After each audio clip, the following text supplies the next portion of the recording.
بسم الله الرحمن الرحيم.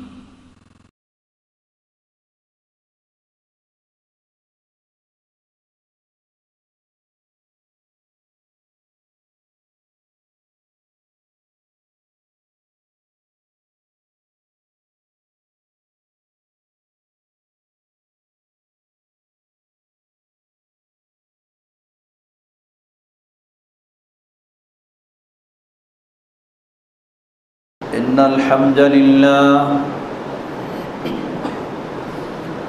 الحمد لله نحمده ونستعينه ونستغفره ونعوذ بالله من شرور أنفسنا ومن سيئات أعمالنا ومن يهده الله فلا مضل له ومن يضلله فلا هادي له وأشهد أن لا إله إلا الله وحده لا شريك له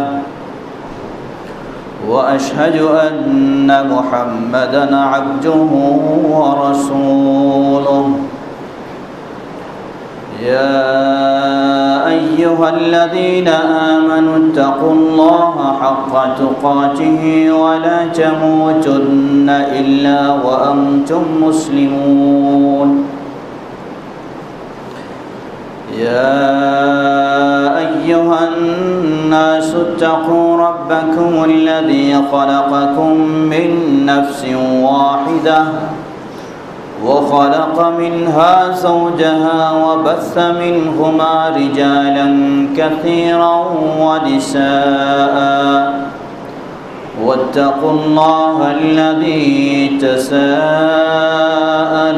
به والأرحام إن الله كان عليكم رقيبا يا أيها الذين آمنوا اتقوا الله وقولوا قولا سديدا يصلح لكم أعمالكم ويغفر لكم ذنوبكم ومن يطع الله ورسوله فقد فاز فوزا عظيما أما بعد فإن خير الحديث كتاب الله وخير الهدي هدي محمد صلى الله عليه وسلم وشر الأمور محدثاتها وكل محدثة بدعة وكل بدعة ضلالة وكل ضلالة في النار فأعوذ بالله من الشيطان الرجيم بسم الله الرحمن الرحيم واعبد ربك حتى يأتيك اليقين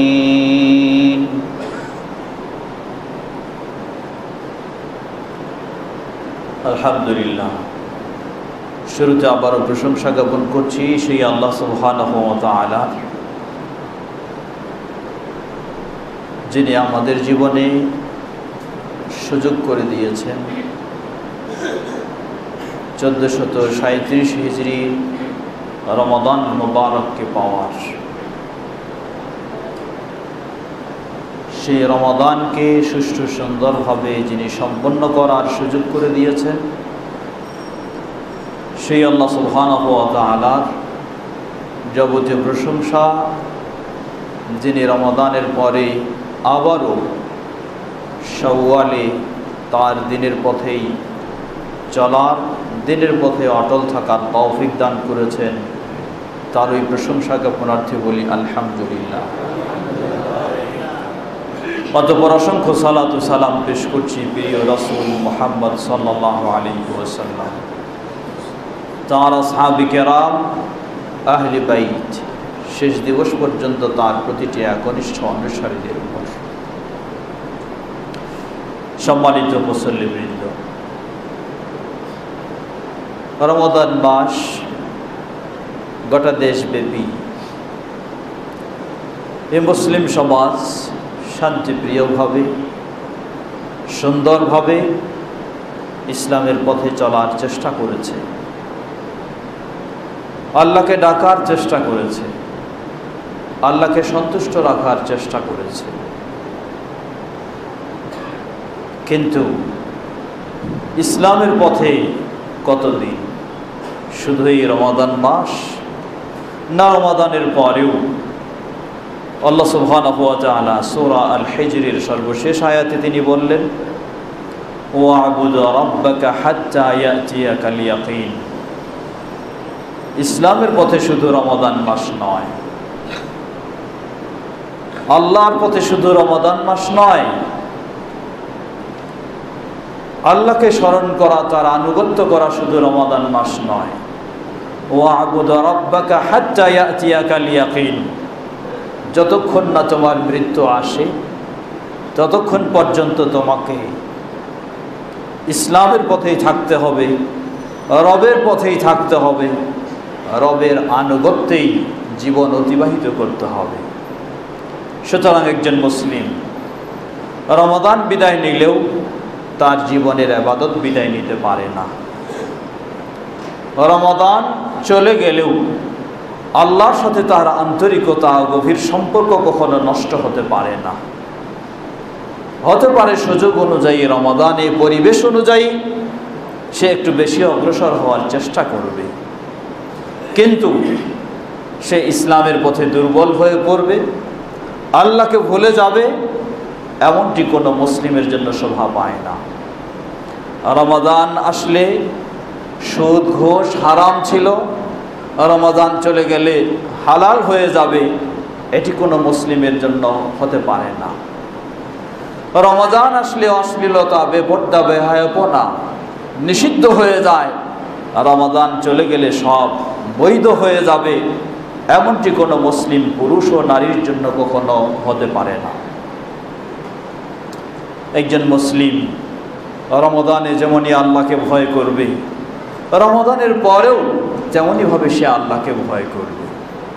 ইমাম আহমদ বিন হাম্বল রাহিমাহুল্লাহ বলেন, বিসাল কওম আল্লাযীনা ইয়ারিফুনা রাব্বাহুম ফি শাহরিন ওয়া লা ইয়ারিফুনাহু ফি শাহরিন আখার। ওই জাতি খারাপ জাতি, যে জাতি এক মাসে তাদের রবকে চিনতে পারে, অপর মাসে গিয়ে তাদের রবকে আর চিনে না, ভুলে যায়। মুসলিম জাতি কখনো সে ধরনের হতে পারে না। তারা রমাদানে যেমনইভাবে সিয়াম, কিয়াম, বিভিন্ন রকমের শরীয়ত সম্মত ইবাদত দিয়ে আল্লাহকে স্মরণ করেছিল, রমাদানের পরেও গোটা জীবন এভাবেই আল্লাহকে স্মরণ করবে। নবী মুহাম্মদ সাল্লাল্লাহু আলাইহি ওয়াসাল্লামের কাছে সাহাবী, প্রসিদ্ধ এক সাহাবী এসে আবেদন করলেন, হে আল্লাহ রাসূল সাল্লাল্লাহু আলাইহি ওয়াসাল্লাম, কুল লি ফিল ইসলামি লা আসআলু গায়রাকা বা'দাকা। হে আল্লাহ রাসূল সাল্লাল্লাহু আলাইহি ওয়াসাল্লাম, ইসলামের বিষয়ে আমাকে এমন কিছু উপদেশ দিন, এমন কিছু গাইড দিন, যা আপনার অবর্তমানে ইসলামের বিষয়ে আর কাউকে যেন জিজ্ঞাসা না করতে হয়। রাসূল সাল্লাল্লাহু আলাইহি ওয়াসাল্লাম তার এই প্রশ্নের জবাবে বললেন, কুল আমানতু বিল্লাহ সুম্মা ইসতাকিম। রাওয়াহু মুসলিম, সহিহ মুসলিমের হাদিস। তাকে বললেন, বলো ঈমান এনেছে আল্লাহর প্রতি, অতঃপর গোটা জীবন এই আল্লাহর প্রতি ঈমানের উপর তুমি অটল থাকো। সম্মানিত মুসল্লিবৃন্দ, রমাদানে শুধু ঈমান আনবো, রমাদানের পরে সেই ঈমান ভুলে যাব, এমনটি কোনো কল্যাণকামী, কোনো জান্নাত এর প্রত্যাশী মুসলিমের অবস্থা হতে পারে না। জান্নাত প্রত্যাশী মুসলিমের অবস্থা হবে, জাহান্নাম থেকে বাঁচতে চাইলে রমাদানে যেমনইভাবে আল্লাহ সুবহানাহু ওয়া তাআলাকে আমরা স্মরণ করেছি, সিয়ামের মাধ্যমে, কিয়ামের মাধ্যমে, তেলাওয়াতের মাধ্যমে, সকল ইসলামী শরীয়ত সম্মত সম্ভব অনুযায়ী ভালো কাজগুলি করার মাধ্যমে, খারাপ থেকে বিরত থাকার মাধ্যমে একজন মুসলিম হিসাবে রমাদানের পরেও আমাদের জীবন সেভাবেই চলতে থাকবে, এটাই আল্লাহ সুবহানাহু ওয়া তাআলার নির্দেশনা, এটাই নবী মুহাম্মদ সাল্লাল্লাহু আলাইহি ওয়াসাল্লামের নির্দেশনা। তাই আসুন, রমাদান বিদায় নিলেও আমরা যেন ইসলামী কর্মকাণ্ড থেকে বিদায় না নেই, আগামী রমাদান আসা পর্যন্ত এভাবেই যেন আমরা চলতে পারি। আল্লাহ আমাদের সকলকে সে তৌফিক দান করুন। নবী মুহাম্মদ সাল্লাল্লাহু আলাইহি ওয়াসাল্লাম আমাদের অপরাধ মুক্তির জন্য কতগুলি কোর্স দিয়েছেন। তার মাঝে বাৎসরিক কোর্স দিয়েছেন, সাপ্তাহিক কোর্স দিয়েছেন, আবার কয়েক ঘন্টারও কোর্স দিয়েছেন। তিনি বলেন, ও রমাদান ইলা রমাদান ওয়াল জুমআ ইলাল জুমআ ওয়া সালাওয়াতু আল খামস মুকাফফিরাতুন লিমা বাইনাহুন্না ইজাজতুনিবাতিল কাবায়ের। ওই সেই 1437 হিজরির রমাদান শেষ করলাম, আবার আসবে 1437 হিজরির 38 হিজরির রমাদান। এই 2 রমাদান যদি আপনি সঠিকভাবে পালন করতে পারেন এবং উভয়ের মাঝে কবিরা গুনাহ থেকে বেঁচে থাকতে পারেন, তাহলে উভয় সময়ের মাঝে আপনার যত রকমের সগীরা অপরাধ হবে এগুলির জন্য আল্লাহর কাছে ক্ষমা চাইতে হবে না, অটোমেটিকভাবে আল্লাহ সেগুলিকে ক্ষমা করে দেবেন। শর্ত হলো এই রমাদান ভালোভাবে পালন করবেন, আবার আসন্ন রমাদান ভালোভাবে পালন করবেন। উভয়ের মাঝে আপনি কবিরা গুনাহ থেকে বিরত থাকবেন। এটি 1 বছরের কোর্স, সাপ্তাহিক কোর্স। ওয়াল জুমআ ইলাল জুমআ, আজকে জুমার সালাত আদায় করছেন, আগামী জুমা আসবে সেটাও ইনশাআল্লাহ আদায় করবেন। আর উভয় জুমার মাঝে আপনি কবিরা গুনাহ থেকে বিরত থাকবেন। মুকাফফিরাতুন লিমা বাইনাহুমা, 2 জুমার মাঝে যত রকমের আপনার সগীরা গুনাহ হোক সেগুলির জন্য আল্লাহর কাছে কোনো ক্ষমা চাইতে হবে না, অটোমেটিকভাবে সেগুলি আল্লাহ আপনাকে ক্ষমা করে দেবেন। সাপ্তাহিক কোর্সের পরে কয়েক ঘন্টার কোর্স। ওয়া সালাওয়াতুল খামস মুকাফফিরাতুন লিমা বাইনাহা ইজাজতুনিবাতিল কাবায়ের। 5 ওয়াক্ত সালাত, দিন রাত 24 ঘন্টায় জুমার সালাত আদায় করছেন, আবার কয়েক ঘন্টা পর আসরের সালাত আদায় করবেন।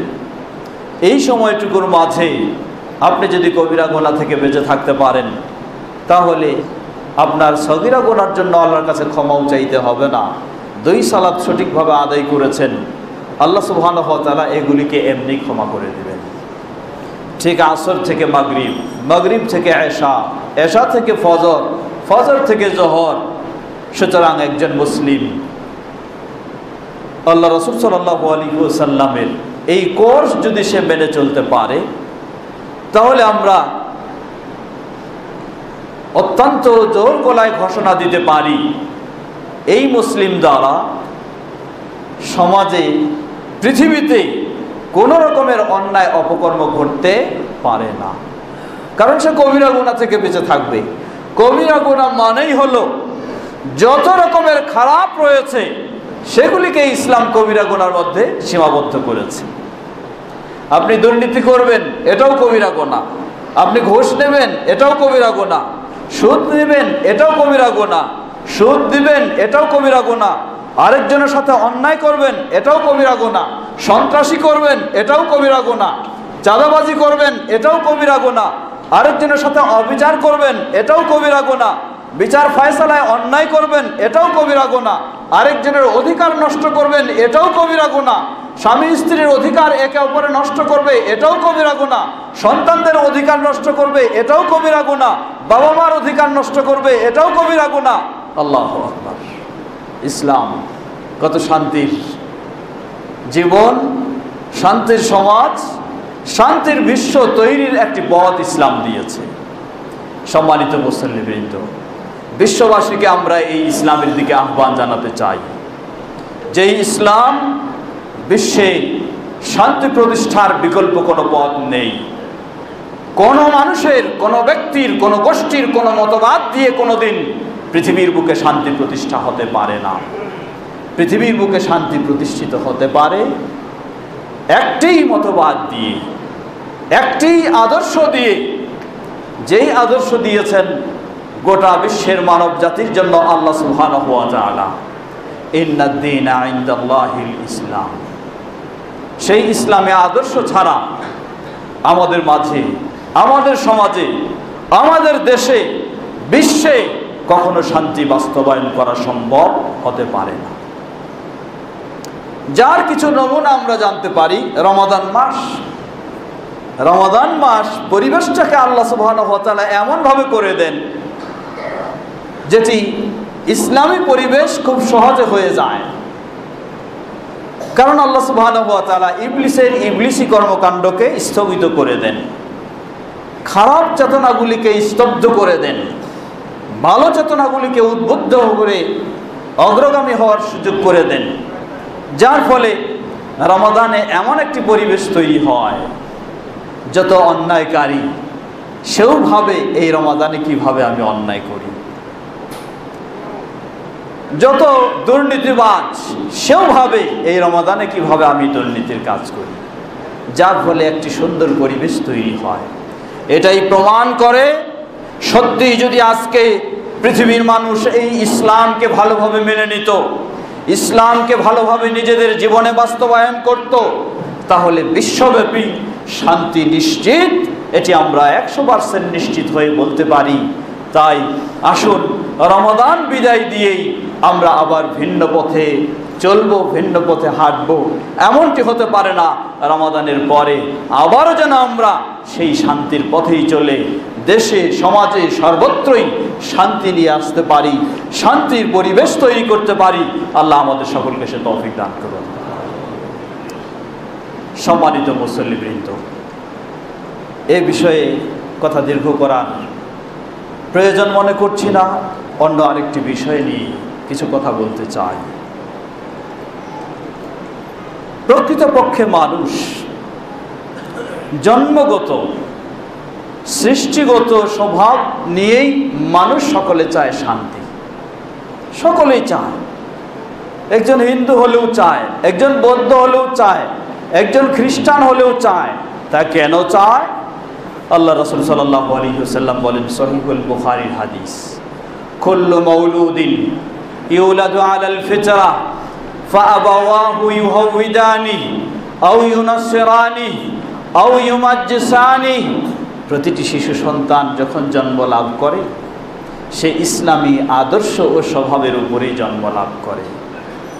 অতঃপর তার ইসলামী আদর্শ ও স্বভাবটাকে নষ্ট করে ফেলে তার বাবা মা তাকে ইহুদি বানায় ফেলে, বিশ্বশ্রেষ্ঠ সন্ত্রাসী বানায় ফেলে তাকে, আও ইউনাসসিরানি অথবা ঘাতক সন্ত্রাসী বানায় ফেলে তাকে খ্রিস্টান বানায় ফেলে, আও ইউমাজ্জিসানি অথবা তাকে অগ্নিপূজক বানায় ফেলে বা ভিন্ন কিছু বানায় ফেলে। আর যাকে ভিন্ন কিছু বানানোর সুযোগ হয় না, সে আল্লাহ সুবহানাহু ওয়া তাআলার দেওয়া সেই আসল আদর্শের উপরেই বহাল থাকে। প্রকৃত কোরআন ও সহিহ সুন্নাহর আলোকে বিভ্রান্ত মুসলিম নয়, খাঁটি মুসলিম হওয়ার সুযোগ লাভ করে। সেই মুসলিম অবশ্যই পৃথিবীতে শান্তিপ্রিয় হবে এবং তার দ্বারা পৃথিবীতেই শান্তি প্রতিষ্ঠিত হতে পারে, এটি 100% নিশ্চিত। সম্মানিত মুসল্লিবৃন্দ, সুতরাং আজকে আমাদের দেশের পরিবেশ পরিস্থিতিও আমরা একটি কঠিন পরিস্থিতি অনুভব করছি। যারা ইসলাম সঠিকভাবে মেনে চলতে চায় তারা বিভিন্ন সীমাবদ্ধতার সম্মুখীন হয়ে যাচ্ছে। এর কতগুলি বাস্তব কারণ রয়েছে। সেই বাস্তব কারণ হলো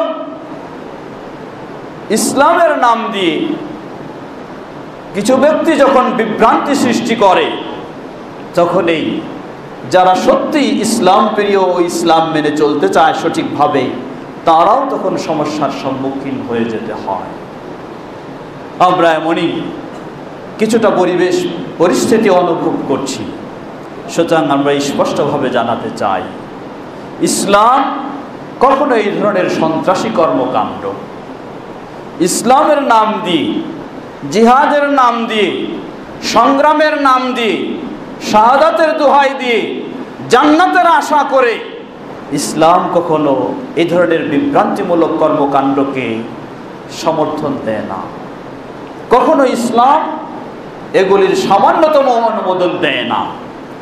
বরং আজকে বিশ্বের চিত্র যদি আমরা একটু লক্ষ্য করি, তাহলে এটাই প্রমাণিত হয় এই কাজগুলি, এই সন্ত্রাসী হামলা ইসলামের নাম দিয়ে বলেন আর যেই নাম দিয়ে বলেন, এই কাজগুলি আজকে যারা গোটা বিশ্বব্যাপী ইসলাম ও মুসলিমদের শত্রু, তারাই বিভিন্নভাবে নিজেরা তৈরি করে সরাসরি নিজেরা এটাকে প্রয়োগ করছে, অথবা কিছু ব্যক্তিকে নামধারী মুসলিমকে বিভ্রান্ত করে এগুলি আজকে তারা প্রয়োগ করছে। আর সেই অজুহাতে তারা মুসলিম দেশ পর্যন্ত ধ্বংস করে দিতে ষড়যন্ত্র তৈরি করেছে। আজকে সেই বাগদাদের কথা যদি আমরা মনে করি, বাগদাদ কারা ধ্বংস করেছে? কোন মুসলিম সন্ত্রাসী বাগদাদ নষ্ট করেছে বা সেই ইরাক নষ্ট করেছে? আজকে সেই যদি লিবিয়ার কথা আমরা স্মরণ করি, কোন মুসলিম সন্ত্রাসী সেই লিবিয়া একটি দেশকে নষ্ট করেছে? আজকে সেই আফগানিস্তানের কথা যদি মনে করি, কোন মুসলিম সন্ত্রাসী সেই আফগানিস্তানকে নষ্ট করেছে? বিশ্বব্যাপী যদি আজকে চিন্তা করা যায়, তাহলে শীর্ষ সন্ত্রাসের স্থানে যারা রয়েছে, যাদের কথা কোরআনুল কারীমে আল্লাহ সুবহানাহু ওয়া তাআলা একবার দুইবার নয় অসংখ্যবার সেই সন্ত্রাসী ঘাতক ইহুদদের কথা, খ্রিস্টানদের কথা, মুশরিকদের কথা, যারা মুসলিম ও ইসলামের চিরশত্রু, তাদের কথাগুলি আল্লাহ সুবহানাহু ওয়া তাআলা আমাদেরকে 1400 বছর আগেই এই তথ্যগুলি দিয়েছেন। সুতরাং আমরা স্পষ্ট ভাষায় বলে দিতে পারি, বলতে চাই, ইসলাম সামান্যতম কোন রকমের সন্ত্রাসীর অনুমোদন দেয় না, আশ্রয় দেয় না, বরং কঠোর ভাষায় ইসলাম এই সন্ত্রাসীর প্রতিবাদ করে। কোন মুসলিম কখনো সন্ত্রাসী হতে পারে না। মুসলিম হবে শান্তিপ্রিয়।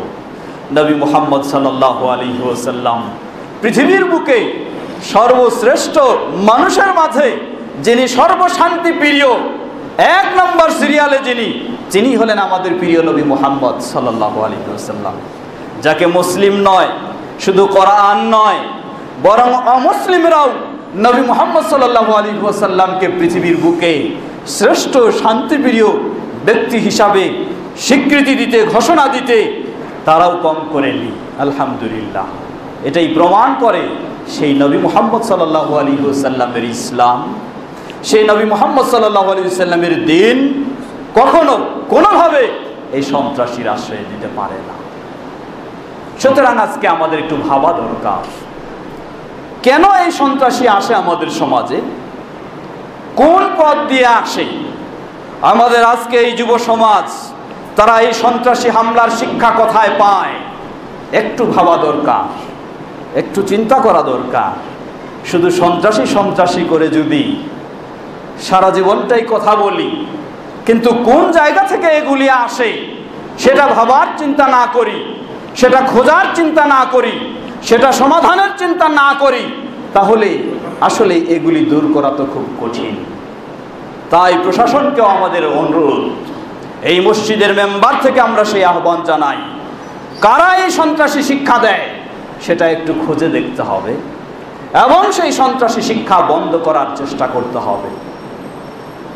আমরা স্পষ্টভাবে বলতে পারি, ইসলাম কোনোদিন এই সন্ত্রাসী শিক্ষা দেয় না, ইসলাম কোনোদিন এই সন্ত্রাসী কর্মকাণ্ডকে সমর্থন করে না।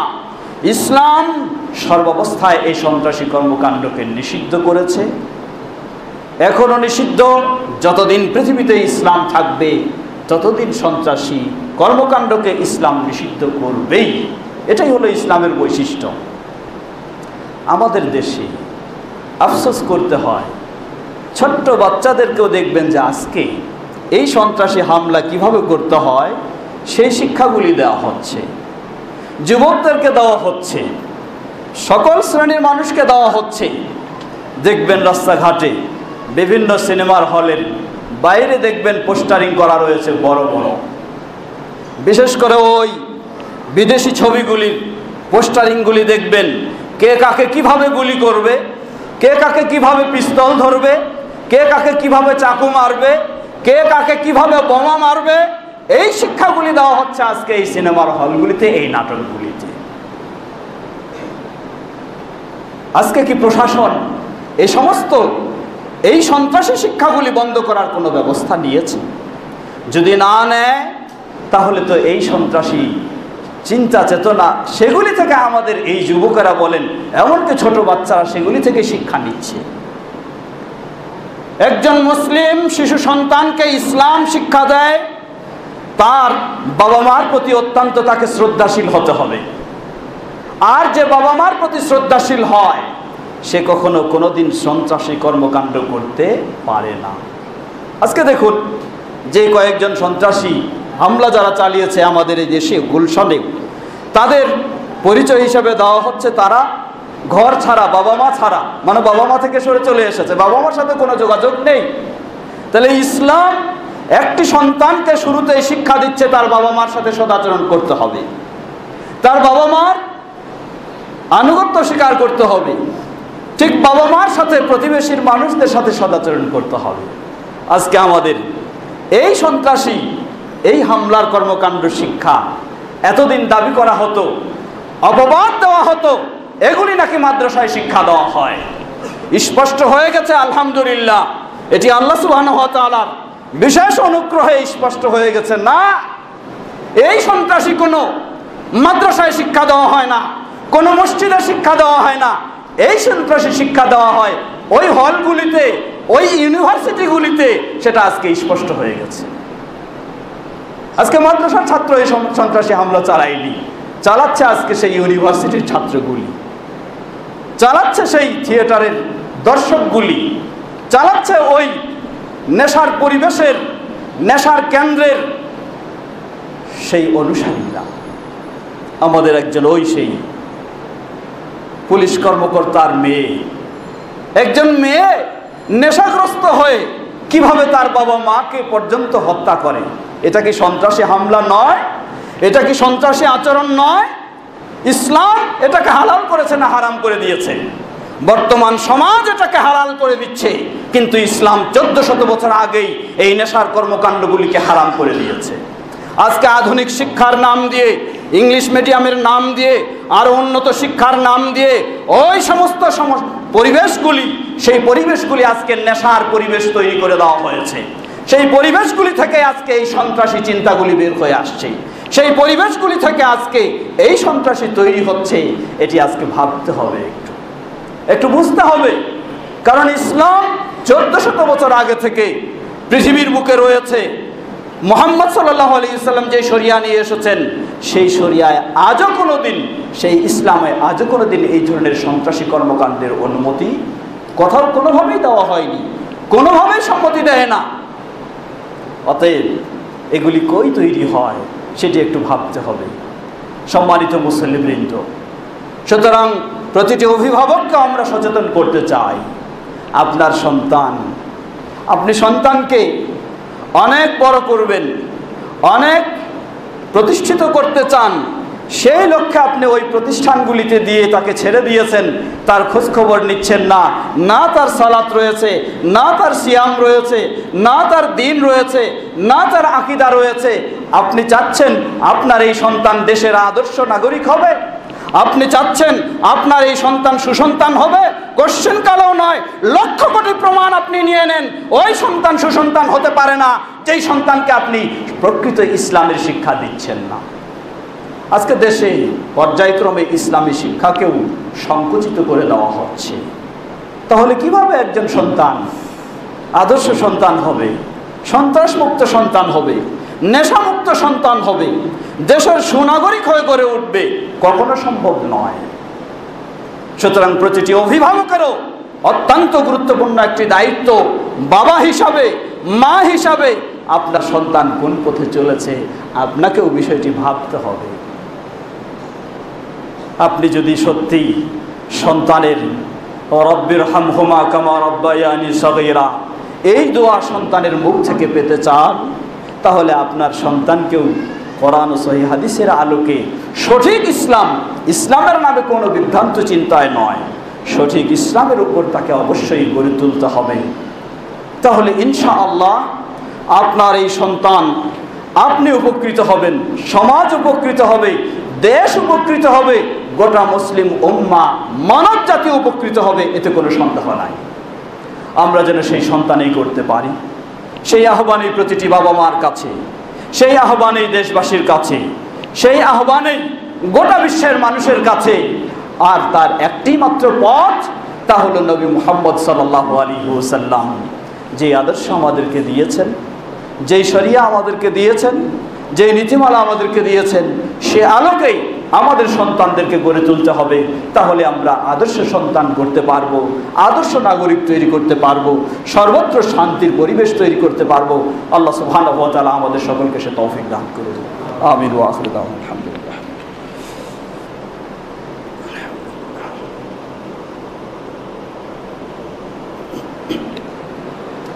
আলহামদুলিল্লাহ, আলহামদুলিল্লাহ রাব্বিল আলামিন, والصلاة والسلام على المبعوث رحمة للعالمين وعلى آله وصحبه ومن تبعهم بإحسان إلى يوم الدين أما بعد। সম্মানিত মুসলিমবৃন্দ, সুতরাং প্রতিটি মুসলিম বা আমরা মুসলিম হিসাবে, ইসলামের অনুসারী হিসাবে, এ সমস্ত ইসলামের নাম দিয়ে হোক আর নাম ছাড়া হোক আর যেভাবেই হোক, এ কর্মকাণ্ডের তীব্র নিন্দা এবং প্রতিবাদ জানাই। স্পষ্টভাবে বলতে পারি আমরা, এগুলি কখনো ইসলামের কাজ হতে পারে না। সেই সাথে আরও বলতে পারি, বিশেষ করে যারা আহলুল হাদিস, তারা এক্ষেত্রে আরও কঠোর, আরও তীব্র প্রতিবাদী যারা আহলুল হাদিস। কিন্তু আফসোসের সাথে বলতে হয়, বিভিন্ন ব্যক্তি, বিভিন্ন গোষ্ঠী আজকে আহলুল হাদিসদের বিষয়েও একেবারে ভ্রান্তপূর্ণ বক্তব্য ও মন্তব্য তারা আজকে দেধার্সে করতে চাচ্ছে। আমরা তাদেরকে প্রথমে অনুরোধ জানাতে চাই, সত্যি আপনি কি আহলুল হাদিস কারা তা কি জানেন, তা কি চিনেন? না শুধু বাইরের প্রোপাগান্ডা শুনেই আপনি আহলুল হাদিসদের বিষয়ে আপনিও মন্তব্য করলেন। জেনে নিন, পৃথিবীর বুকে পূর্ব প্রান্ত থেকে পশ্চিম প্রান্ত পর্যন্ত গোটা বিশ্বের বুকে যারা আজকে সেই নবী মুহাম্মদ সাল্লাল্লাহু আলাইহি ওয়াসাল্লামের খাঁটি নির্ভেজাল ইসলামকে লালন করতে চায়, খাঁটি নির্ভেজাল শান্তিপূর্ণ ইসলামকে পালন করতে চায়, খাঁটি শান্তিপূর্ণ ইসলামকে প্রচার প্রসার করতে চায়, তারাই হচ্ছে আজকে আহলুল হাদিস। আলহামদুলিল্লাহ, তারা ভিন্ন কোনো দল নয়, ভিন্ন কোনো মত নয়, ভিন্ন কোনো গোষ্ঠী নয়। কারণ যখনই ইসলামের নাম দিয়ে কোনো ব্যক্তির মতাদর্শকে অনুসরণ করা হয়েছে, তখনই বিভ্রান্তি সৃষ্টি হয়েছে। যখনই ইসলামের নাম দিয়ে কোনো ব্যক্তির মতাদর্শ অনুসরণ করা হয়েছে, তখনই বিভ্রান্ত সৃষ্টি হয়েছে। সেই কাদিয়ানি, ইসলামের নাম দিয়ে কাদিয়ানি এক ব্যক্তির মতাদর্শ অনুসরণ করার কারণে বিভ্রান্ত সৃষ্টি। ঠিক বর্তমান বিশ্বে আজকে মুসলিম সমাজকে যে দুটি ভাগ করা হয়, প্রথমেই একটি হলো শিয়া আর একটি হলো সুন্নি। অতি আফসোসের সাথে বলতে হয়, আপনি কি একটু ভেবেছেন, একটু চিন্তা করেছেন? গোটা বিশ্বে, বিশেষ করে সেই মিডল ইস্টের দেশগুলিতে এবং সর্বত্রই খোঁজ নিয়ে দেখুন, নিরীহ শান্তিপ্রিয় আহলুস সুন্নাহ যারা, প্রকৃত সুন্নাহর অনুসারী যারা, তাদেরকে কিভাবে সেই বিভ্রান্ত চরমপন্থী শিয়ারা তাদেরকে হত্যা করছে। ইরাকে সেই শান্তিপ্রিয় আহলুস সুন্নাহ সুন্নাহপন্থীদের কারা হত্যা করছে? সিরিয়ায় শান্তিপ্রিয় সুন্নাহপন্থীদের কারা আজকে হত্যা করছে? সর্বত্রই আজকে খোঁজ দিয়ে দেখুন, নিরীহ শান্তিপ্রিয় সুন্নি যারা, প্রকৃত সুন্নাহর অনুসারী, সুন্নি বলতে তথাকথিত আমাদের আরেক প্রান্তের বিভ্রান্ত সুন্নি, নিজেদেরকে আহলুস সুন্নাহ বলে যারা পরিচয় দেয়, প্রকৃতপক্ষে তারা আহলুস সুন্নাহ কখনো হতে পারে না। কারণ তারা নিজের মন গড়া ইসলামকে মেনে চলে, সুযোগ পেলে শুধু কবর আর মাজার পূজাই হলো তাদের কাজ। এটা আহলুস সুন্নাহ নয়। আহলুস সুন্নাহ যারা সকল মতবাদ বর্জন করে, সকল ব্যক্তির অনুসরণ বর্জন করে, নবী মুহাম্মদ সাল্লাল্লাহু আলাইহি ওয়াসাল্লাম, তার খোলাফায়ে রাশিদিন, সাহাবায়ে কেরামের সেই প্রকৃত কোরআন ও সহিহ সুন্নাহর আলোকে সেই আদর্শে যারা প্রতিষ্ঠিত, তারাই হচ্ছে প্রকৃত আহলুস সুন্নাহ। এই আহলুস সুন্নাহদেরকে আজকে সর্বত্রই শিয়া, সেই চরমপন্থী শিয়ারা কিভাবে তাদেরকে হত্যা করছে। একটু আপনি চিন্তা করে দেখুন, তাহলে আজকে পৃথিবীর বুকে সন্ত্রাসী কারা চালাচ্ছে? সন্ত্রাসী চালাচ্ছে আল্লাহ কোরআন কারিমে অসংখ্যবার স্পষ্ট করেছেন, যারা মানুষকে শুধু নয়, স্বয়ং আল্লাহ সুবহানাহু ওয়া তাআলাকে মিথ্যা অপবাদ দিয়ে আল্লাহকেও কলঙ্কিত করতে যারা ছাড়েনি, সেই বিভ্রান্ত ঘাতক ইহুদ সমাজ স্বয়ং আল্লাহ সুবহানাহু ওয়া তাআলাকেও বিভিন্নভাবে অপবাদ দিয়েছে। এই ঘাতক ইহুদ সমাজ আল্লাহ রাব্বুল আলামিন কোরআনুল কারীমে একাধিকবার সেই বিষয়গুলি তুলে ধরেছেন। সেই মিথ্যা অপবাদী ঘাতক ইহুদ তারা আজকে মুসলিমদেরকে বিভিন্ন জায়গায় বিভিন্নভাবে নিজেদেরকে তৈরি করে দিয়ে আবার ইসলাম ও মুসলিমদেরকে তাদেরকে কণ্ঠস্বরে রাখার জন্য বহু রকমের এই সমস্ত সন্ত্রাসী চিন্তা চেতনা তারাই আজকে গোটা মুসলিম বিশ্বে বিস্তার করছে। শিয়া, তাদের বিষয়ে এই সংক্ষিপ্ত সময়ে বলার সুযোগ নেই। এদের উৎপত্তি কবে, কোথায়, একটু খুলে দেখুন। সেই ইহুদিদের থেকেই হলো এদের উৎপত্তি, যার ফলে বিশ্বব্যাপী কোথাও কোনোভাবে আহলে সুন্নাহ, প্রকৃত সুন্নাহর ইসলামের অনুসারী মুসলিমদেরকে শিয়ারা কখনো ভালো চোখে দেখতে পারে না। যারা প্রকাশ্যে আবু বকর রাদিয়াল্লাহু আনহু, ওমর রাদিয়াল্লাহু আনহু, ওসমান রাদিয়াল্লাহু আনহুর উপরে যারা লানত বর্ষণ করে, নাউযুবিল্লাহ, তারা কোন মুসলিম হতে পারে? যারা উম্মুল মুমিনিন আয়েশা রাদিয়াল্লাহু আনহা তিনি জাহান্নামী বলে কেক কেটে আনন্দ করতে পারে, তারা কোন মুসলিম? তারা কোন ইসলাম মানে? তারা কোথায় শান্তিপ্রিয় ইসলামের পরিচয় দিতে পারে সমাজে? কখনো নয়। প্রিয় ভাইরা আমার, এই সুযোগে এটি কথাও আবার স্মরণ করে দিতে চাই। এর অর্থ আমরা সেই শিয়াদের বিভ্রান্ত নীতির প্রতিবাদ করি, এর অর্থ এই নয় শিয়াদের উপর আবার আপনি বোমা ছুঁড়ে মারবেন, এটাকে সমর্থন করি, তা আবার কখনো হতে পারে না। তাদেরকে আপনি কোরআন সুন্নাহর আলোকে সঠিক বিষয়টি তাদের কাছে সুন্দরভাবে উপস্থাপন করবেন। আল্লাহ যদি তাদেরকে হেদায়েত দেয় কোরআন সুন্নাহর আলোকে সঠিক পথে, রাসূল সাল্লাল্লাহু আলাইহি সাল্লামের পথে, খোলাফায়ে রাশিদিনের পথে, আলহামদুলিল্লাহ। যদি না হয় তাহলে সে তার পথেই চলবে। কিন্তু চরমপন্থা আপনি অবলম্বন করবেন, ইসলাম আপনাকে এমন বিষয়টি কখনো অনুমতি দেয়নি। সম্মানিত মুসল্লিবৃন্দ, সুতরাং বলতে চাই, আহলুল হাদিসদের বিষয়ে যারা পরিচয় জানে না, তাদের উচিত, যদি সত্যি তারা জ্ঞানী মানুষ হয়, বিবেকবান হয়, তার উচিত আহলুল হাদিসদের সঠিক পরিচয় জেনে বক্তব্য দেওয়া, মন্তব্য করা। না জেনে আহলুল হাদিসদেরকে কাদিয়ানির অনুসারী, না জেনে আহলুল হাদিসদেরকে অমুকের অনুসারী, না জেনে আহলুল হাদিসদেরকে অমুকপন্থী ইত্যাদি বলে বক্তব্য দেওয়া, মন্তব্য করা, এটি একটি নিজের অজ্ঞতার পরিচয়, মূর্খতার পরিচয় ছাড়া আর কিছু নয়। সুতরাং বিবেকবান মানুষ অবশ্যই আহলুল হাদিসদেরকে ভালো করে চিনবে, জানবে। আহলুল হাদিসদের মাঝে আলহামদুলিল্লাহ এই বাংলার বুকে আহলুল হাদিস নতুন নয়। বিশেষ করে যারা সাংগঠনিকভাবেও এই বাংলার বুকে আহলুল হাদিস 1946 সাল থেকে আল্লামা আব্দুল্লাহিল কাফি আল কুরাইশি রাহিমাহুল্লাহ সর্বপ্রথম আহলুল হাদিসদেরকে সংঘবদ্ধ করে একটি সাংগঠনিক প্রক্রিয়া নিয়ে আসার চেষ্টা করেন, যেটি তার পরবর্তীতে দক্ষিণ এশিয়ার অন্যতম ইসলামী চিন্তাবিদ ও শিক্ষাবিদ প্রফেসর ডক্টর মোহাম্মদ আব্দুল বারী রাহিমাহুল্লাহ তার নেতৃত্বে পরিচালিত হয়। বাংলাদেশ জমিয়তে আহলে হাদিসও আজকে কঠোর ভাষায় এই সন্ত্রাসী কর্মকাণ্ডের প্রতিবাদ জানায়, নিন্দা জানায় এবং এই মুসলিম উম্মাহকে কোরআন ও সহিহ হাদিসের আলোকে শান্তিপ্রিয়ভাবে সঠিক ইসলামের পথে অগ্রসর হওয়ার আহ্বান জানায়। সুতরাং আহলুল হাদিসদের নিয়ে মন্তব্য করা অবশ্যই আপনাকে আগে এই বিষয়ে ধারণা রাখতে হবে। বিশ্বব্যাপী যারা কোনো ব্যক্তির মতকে অনুসরণ করে না, কোনো দলের মতবাদকে অনুসরণ করে না, শুধুমাত্র কোরআন এবং সহিহ হাদিসের আলোকে নবী মুহাম্মদ সাল্লাল্লাহু আলাইহি ওয়াসাল্লাম যেই ইসলাম রেখে গেছেন, সেই শান্তিপ্রিয় ইসলামের যারা অনুসারী, তারাই হচ্ছে আহলুল হাদিস।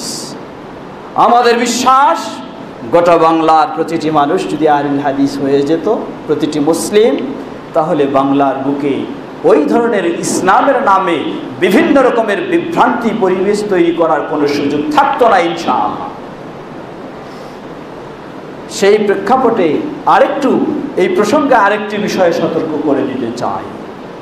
কিছু ব্যক্তি যারা বিভ্রান্ত চিন্তায় গড়ে উঠেছেন, তারা চেষ্টা করে আহলুল হাদিস সমাজে ঢোকার চেষ্টা করেছেন। সেই আহলুল হাদিস সমাজে প্রবেশ করে সেই কিছু উদ্ভট তরুণদেরকে তাদের সঙ্গী সাথী তৈরি করে নিয়ে আহলুল হাদিসদেরকে আরেক কালারিং করার চেষ্টা করেছেন। এক্ষেত্রে আমরা সকল আহলুল হাদিসদেরকে আরো সতর্ক করে দিতে চাই। প্রতিটি আহলুল হাদিস মসজিদকে অত্যন্ত গুরুত্ব সহকারে আমরা সতর্ক করে দিতে চাই, ওই সমস্ত বিভ্রান্ত চিন্তার অধিকারী যারা প্রকৃতপক্ষে আহলে হাদিস কখনোই ছিলেন না, এখনো নয়, নিজেদেরকে যারা আহলে হাদিসের পরিচয় দিতে কখনো পছন্দ করে না, তারা আহলে হাদিস সমাজে এসে তাদের ওই উদ্ভট চিন্তাগুলি দিয়ে কিছু কিছু যুবককে তারা বিভ্রান্তির পথে নেওয়ার চেষ্টা করে। ওই ব্যক্তিদের ক্ষেত্রে প্রতিটি আহলে হাদিস মসজিদ কর্তৃপক্ষ এবং সমাজের দায়িত্বশীল সচেতন ব্যক্তিদেরকে এক্ষেত্রে অবশ্যই সতর্ক থাকতে হবে। কারণ আজকে ওদের বিষয়কে কেন্দ্র করে আহলুল হাদিসদেরকে আরেক শ্রেণী কালারিং করার, অপবাদ দেওয়ার সুযোগ দিচ্ছে। আমরা আরো স্পষ্টভাবে বলতে চাই, সম্মানিত মুসল্লিবৃন্দ, সম্মানিত দেশবাসী, বিশ্ববাসী, আহলুল হাদিস ইসলাম একটি শান্তির ধর্ম। ইসলাম পৃথিবীর বুকে শান্তি প্রতিষ্ঠার জন্যই ইসলাম শান্তির দিকে আহ্বান জানায়। আর সেই ইসলামের প্রকৃত অনুসারী যারা, তারাই হচ্ছেন কোরআন ও সহিহ হাদিসের আলোকে অনুসারী, তারাই হলেন আহলুল হাদিস বা সালাফি মতাদর্শ, সালাফি আদর্শ। এই সালাফি আদর্শ, সালাফি আকীদা, সালাফি ভাব যারা, চিন্তা চেতনা কখনো ওই আইএস নাম দিয়ে আর যেটা নাম দিয়ে বলেন না কেন সেটাকে কখনো স্বীকৃতি দেয় না। যেটা আজকে বিশ্বের বুকে জানেন, গোটা বিশ্বের মাঝে ওই আইএসের বিরুদ্ধে যারা সবচেয়ে প্রতিবাদমুখী, তারা কারা? তারা হলো সেই মক্কা মদিনার দেশ, সেই তাওহীদের দেশ, সেই আদর্শই আজকে সেটাই হচ্ছে আজকে সালাফি আদর্শ, সেটাই হলো আহলুল হাদিসদের আদর্শ, ভিন্ন নয়। সুতরাং আহলুল হাদিসরাই সর্বপ্রথম, এই সালাফিরাই সর্বপ্রথম ওই বিভ্রান্ত চিন্তার, যেগুলি আজকে ইসলামের নাম দিয়ে বিভ্রান্ত সৃষ্টি করা হচ্ছে, সেগুলির তীব্র প্রতিবাদ জানায় এবং সেগুলির ক্ষেত্রে মুসলিম উম্মাহকে সচেতন ও সতর্ক করে। আসুন আমরা যেন সর্বক্ষেত্রে কোরআন ও সহিহ হাদিসের আলোকে সঠিক ইসলাম ভালোভাবে জেনে সঠিকভাবেই শান্তিপ্রিয়ভাবে মেনে চলতে পারি। আল্লাহ আমাদের সকলকে সে তৌফিক দান করুন। সেই সাথে এই কথাটিও স্মরণ করে দিতে চাই, আজকে বিশ্বের একটি অন্যতম মিডিয়া পিস টিভি বাংলা, সেটিকে আমাদের দেশে সম্প্রচার বন্ধ করে দেওয়া হয়েছে। আমরা অতি বিনয়ের সাথে আহ্বান জানাতে চাই যে পিস টিভি বাংলার মূল অফিস হচ্ছে সেই ভারতেও এই অভিযোগ দিয়েই বন্ধ করা হয়েছে।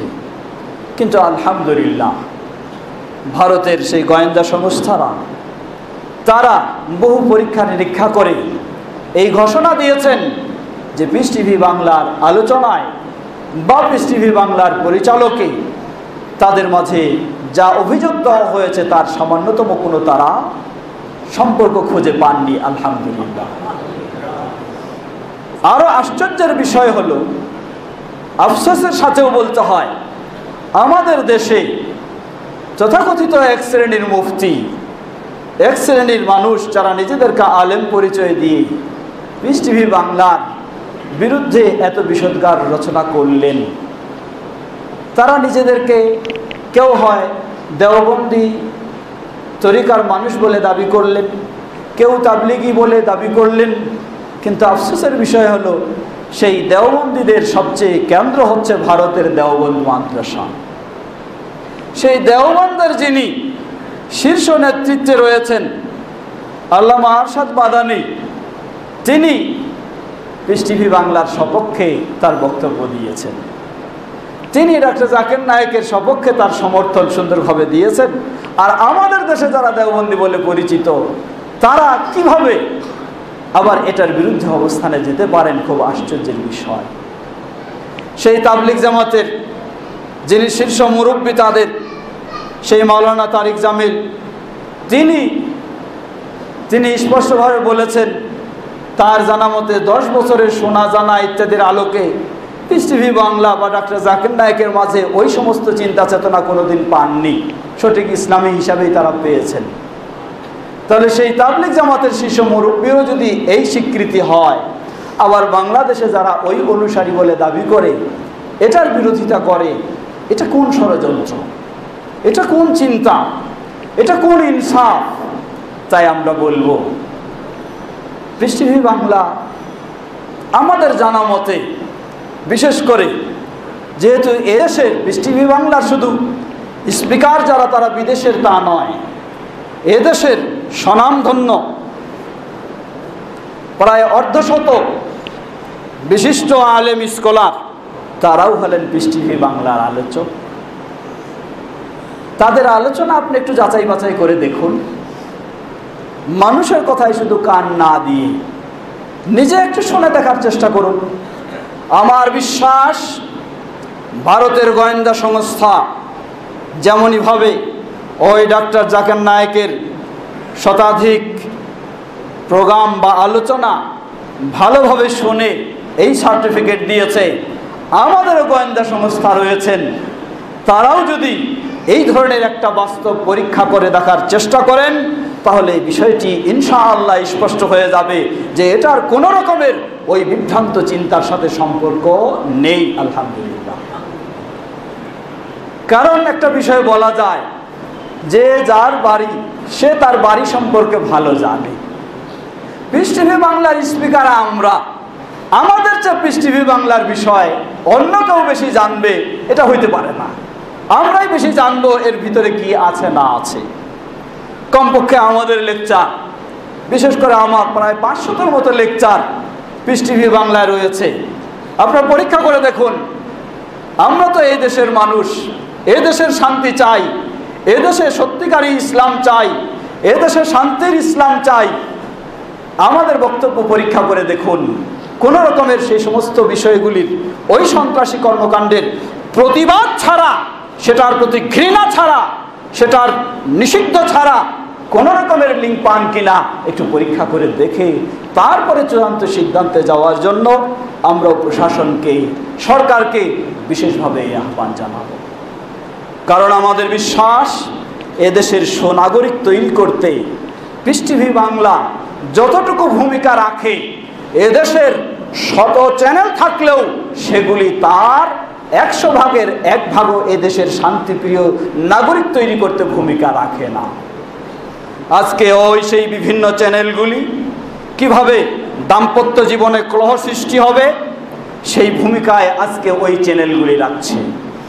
ওই চ্যানেলগুলি, যেটি শুরুতে বলেছি, কিভাবে কাকে গুলি করতে হয়, কিভাবে কাকে অস্ত্র ধরতে হয়, কিভাবে কোথায় বোমা মারতে হয়, এই দেশের নতুন নবীন প্রবীণকে তা এই শিক্ষাগুলি তো ওই চ্যানেলগুলি দিচ্ছে। যদি এই সমস্ত সন্ত্রাসী কর্মকাণ্ড বন্ধের জন্য কোনো চ্যানেল বন্ধ করতে হয় তাহলে সর্বপ্রথম ওই চ্যানেলগুলি বন্ধ করা ফরজ ছিল দেশের প্রশাসনের। কিন্তু আফসোসের সাথে তাই আমরা বলতে চাই, দেশের সিদ্ধান্তের প্রতি আমাদের শ্রদ্ধা রয়েছে, তবে অবশ্যই আমরা অনুরোধ জানাবো বিষয়টিকে পুনর্বিবেচনা করে দেশে শান্তিপ্রিয় মানুষ তৈরির জন্য এই পিস টিভি বাংলাকেই আবার সেটি সম্প্রচার চালু করার জন্যই সেই কর্তৃপক্ষের কাছে আহ্বান জানাবো। আল্লাহ সুবহানাহু ওয়া তাআলা সেই সঠিক পথেই অগ্রসর হওয়ার, সেই সঠিক সিদ্ধান্ত নেওয়ারই আমাদের প্রশাসনকেও সে তৌফিক দান করুন। ইবাদাল্লাহ রাহিমাকুমুল্লাহ, ইন্নাল্লাহা কাদ আমারাকুম আন তুসাল্লু আলা নবিয়িকুম